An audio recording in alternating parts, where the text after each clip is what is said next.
Nature Life of Shama YouTube නාලිකාවට ඔබ සැම සාදරයෙන් පිළිගන්නවා. අද මම ඔයාලට කතා කරන්න යන්නේ ඉතාමත්ම ලස්සන මලක් ගැන. ඒ තමයි රතු පින්න මල්. Red Pagoda Flowers කියලා ඉංග්‍රීසියෙන් හඳුන්වනවා. රතු බෝධි මල්, පගෝඩා මල් කියලත් මේ නම ගම්වාසීන් විසින් හඳුන්වනවා. කැලේටම පිපිලා කැලේටම මැලවිලා යන මේ මල් වලට ස්වභාව ධර්ම ලබා දීලා තියෙන හරි අපූර්ව වටිනාකමක්. වැසි සමය උදා වුණාම කැලෑවක වුණත් ගම්මානයක වුණත් එක්වරම රතු පැහැයෙන් දිදුලන මේ අපූර්ව මල් පොකුරු නෙත් සිත් පැහැර ගන්නවා. ඒ කෙටි කාලය තුල මුළු පරිසරයම රතු පැහැයෙන් සරසන මිනිදල්ලක්සේ දිදුලන රතු පින්න මල ස්වභාව ධර්මී අපූර්ව නිර්මාණයක්.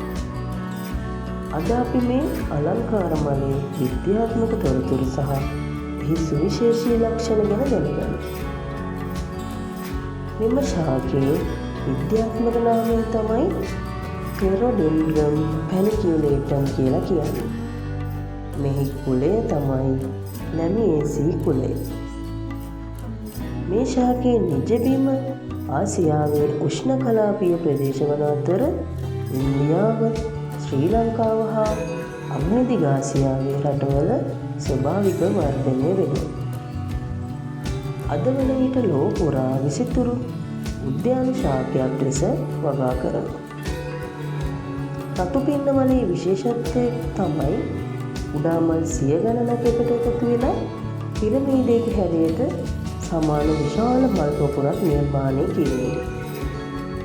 ඔයාලට මේ මල මගේ අතේ තියෙද්දි හොඳට දැක ගන්න පුළුවන්. මේ දීප්තිමත් රතු පැහැති මල් පොකුර විනිගල්ලක් වගේ දිස්වන නිසා තමයි එය Red Pagoda Flowers කියලා හඳුන්වන්නේ. මේ මලේ පෙනුම තමයි මේකේ කොළ විශාල වන අතර හෘදයාකාර හැඩයක් ගන්නවා. අතුවක පිහිටන මල් පොකුරු නිසා මේ ගෙවත්තට ඉතා අලංකාරයක් ලබලා දෙනවා. මේ ශාකයේ උස සාමාන්‍යයෙන් මීටර් 1-2ක් පමණ උසට වැඩෙනවා. මේ ශාකය හොඳින් වැඩෙන්නට නම් ඉරුවෙලිය හොඳින් ලැබෙන, ජලය හොඳින් බැස යන සාරවත් පසක් අවශ්‍යයි. ඉසිරක වර්ණය යටතේ වසර ගණනාවක් අලංකාර මල් ලබා දෙන බහුවාර්ෂික ශාකයක් ලෙස වර්ධනය වෙනවා. වර්ධනය ගත්තාම මේ ශාකය මුල් ලැබෙන කොටස් මගින් ඉතා වේගයෙන් පැතිහෙනවා. පහසුවෙන් පැල වෙන් කරගෙන නව පැල ලබා ගන්න පුළුවන්. මල් පිපීම අවසන් වුණාට පස්සේ පැරණි මල් පොකුරු කපලා ඉවත් කරලා ශාකයේ හැඩය පවත්වා ගන්න පුළුවන්. ඒ මගින් නැවත මල් පිපීමද උත්තේජනය වෙලා යනවා. රතු පින්න මලේ මල් වලින් නිකුත් වන මල්කණ නිසා සමනලින්, ඊලසන්, සන්බර්ඩ් පක්ෂීන් වැනි පරාගවාහකයන් විශාල වශයෙන් අවකාශය වෙනවා. එමගින් පරිසරයේ ජෛව විවිධත්වය පවත්වාගෙන යාමටද මෙම ශාකය වැදගත් දායකත්වයක් ලබා දෙනවා. සාම්ප්‍රදායික ಔಷಧ භාවිතයේදී සමහර රටවල මෙන්න ශාකයේ කොළ සහ මුල් යොදා ගන්නවා. ඒවා වෛද්‍ය උපදෙස් මත පමණක් භාවිතා කළ යුතුයි.